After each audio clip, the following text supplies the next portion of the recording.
Mahayong ika-25 araw ng Disyembre, mahakaraan di na mabilang na panahon, mula ng lalangin ng Diyos ang langit at lupa, at likain ng tao na kanyang kawangis.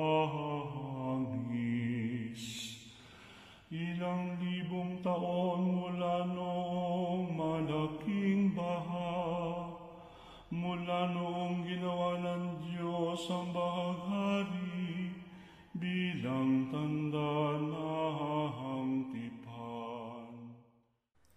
At sa lupa'y kapayapaan, Gloria in excelsis Deo.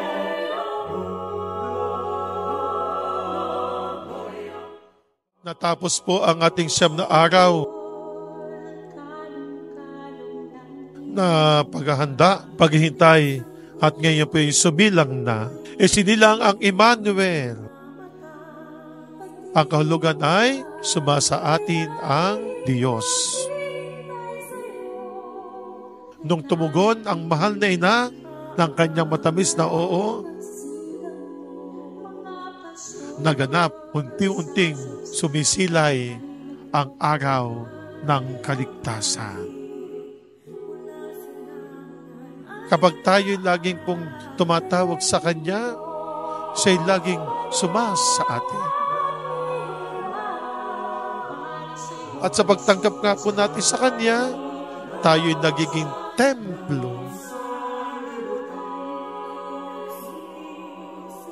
ng ating Panginoon Diyos.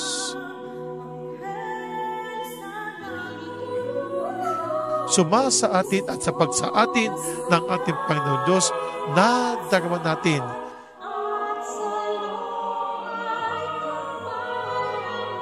ang diwa ng Pasko ng pag-ibig, diwa ng pag-ibig. Si Jesus, ang batang si Jesus, isinilang sa sabsaban.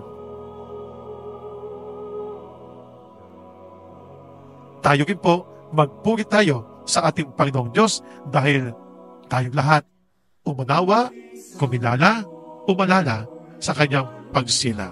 Maligayang Pasko ng pagsilang ng ating Panginoong Kristo, nawa ay sumainyong lahat.